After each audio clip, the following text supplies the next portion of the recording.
Olá, o que você me diz de igrejas que, contrariando as orientações do Ministério da Saúde, continuam realizando seus cultos coletivos? Essa é uma polêmica que surgiu. Alguns estão zombando é, das igrejas evangélicas, desafiando se a igreja cura porque não fica aberta e não realiza curas, mas se fecha diante de uma doença. E outros, em resposta a esse desafio, parecem questionar as autoridades mantendo os seus cultos abertos. Eu quero dar a minha opinião a respeito disso, dizer que a instituição religiosa a qual eu sou da qual eu sou membro, ela tem os seus cultos todos é, fechados. As igrejas estão fechadas, porém estamos em perfeita união com o nosso Pai. Muito bem. O que a Bíblia nos orienta sobre isso? Eu quero dizer que quando Jesus foi tentado, e São Lucas diz sobre isso, a terceira tentação que Lucas relata que Jesus sofreu está ali no em Lucas, no capítulo 4, e ele diz o seguinte: então o levou a Jerusalém e o colocou sobre o pináculo do templo e disse: se és o Filho de Deus, atira-te daqui abaixo. Porque está escrito: aos seus anjos ordenará a teu respeito que te guardem, e eles te sustentarão nas suas mãos para não tropeçares em alguma pedra.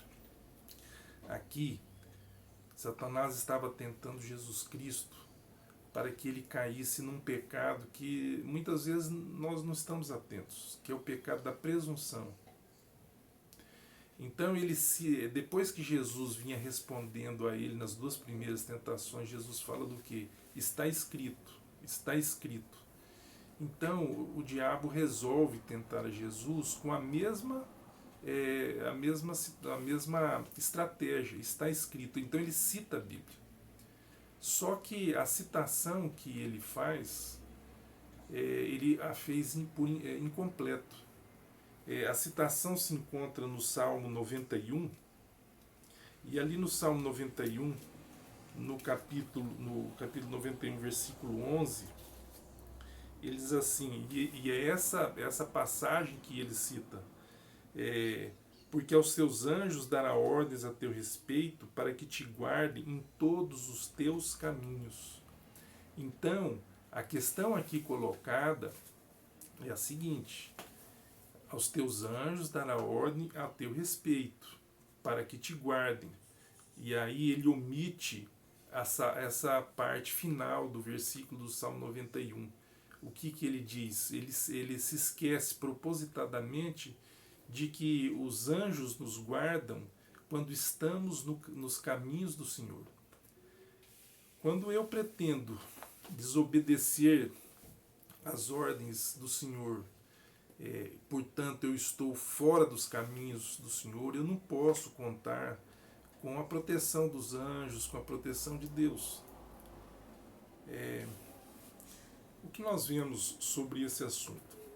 Primeiro, foi dito, eu não sei se é realidade, que esse Covid-19 veio para a humanidade após a ingestão por alguém da China do morcego.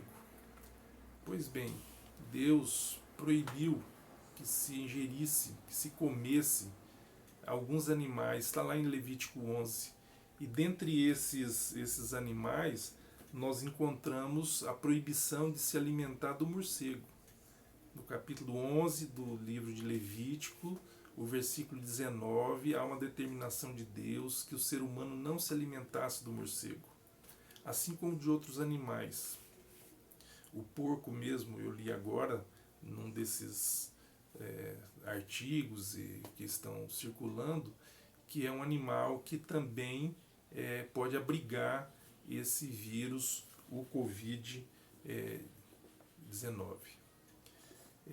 Veja bem, Deus também diz no seu mandamento: não matarás.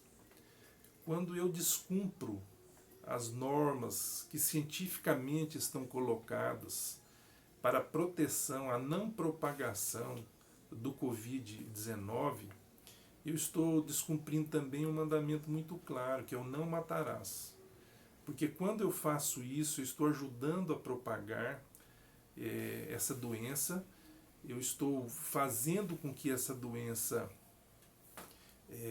atinja pessoas que são vulneráveis, porque eu estou sendo um vetor, eu estou levando esse vírus para outras pessoas. Ao mesmo tempo, se eu não tomo os cuidados necessários, eu estou fazendo o quê? Eu estou me arriscando no aberto pecado da presunção, eu estou possibilitando que eu seja contaminado, e a partir daí eu posso até mesmo morrer e posso também levar para outras pessoas que não podem ser contaminadas, familiares meus avós, pais. Eu, por exemplo, já estou no grupo de risco, quer dizer, não tem cabimento eu ser presunçoso, achando que Deus vai me proteger quando eu estou fazendo as coisas que Deus proíbe. Então, esse pecado da presunção, ele é evidente naqueles que não estão valorizando o risco desse vírus e dessa contaminação. Pois bem, eu gostaria só de lembrar, porque muitos de nós, inclusive eu, nós estamos colocando aquela figura de quando Deus lançou as pragas sobre o Egito. Nas pragas que foram lançadas sobre o Egito, e tem aquela imagem maravilhosa do chefe de família passando o sangue do cordeiro na porta, e aquela família então estaria protegida da 10ª praga, que era a morte do primogênito, e de fato foi o que aconteceu. Havia uma ordem ali naquelas pragas que era a seguinte: permaneçam dentro de casa. Não era para o quê?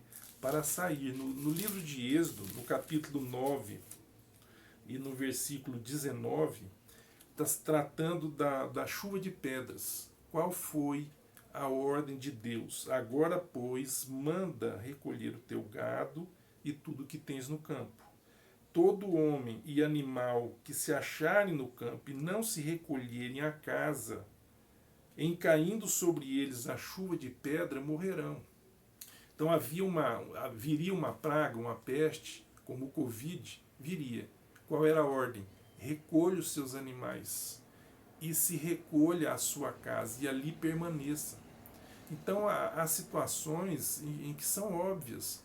Eu não posso me expor, porque se Deus, no caso aqui de Êxodo, iria enviar uma praga no Egito, ele mesmo advertia: você não está protegido de qualquer forma, não é porque você é meu filho, não é porque você é do povo de Deus que você pode se expor.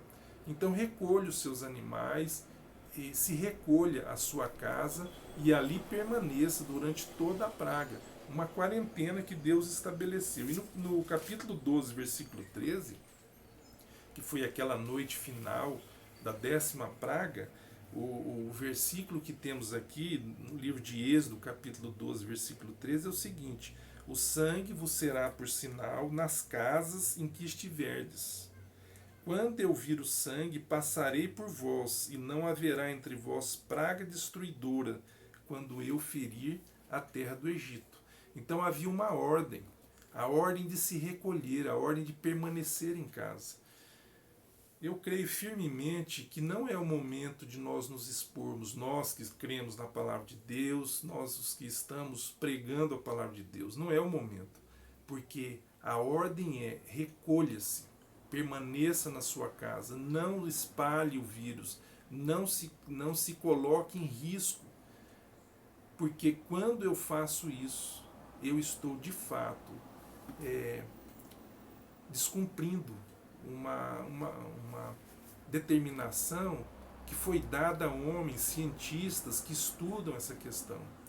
Então, quando eu faço isso, eu estou praticando, na minha visão, o pecado da presunção, que Jesus se negou, como sempre, a pecar, ainda que nesse sentido. E ele podia fazer isso, não é verdade?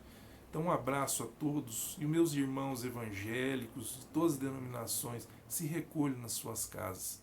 É o que a mensagem da palavra de Deus que eu li aqui tem para você e para mim. Um abraço.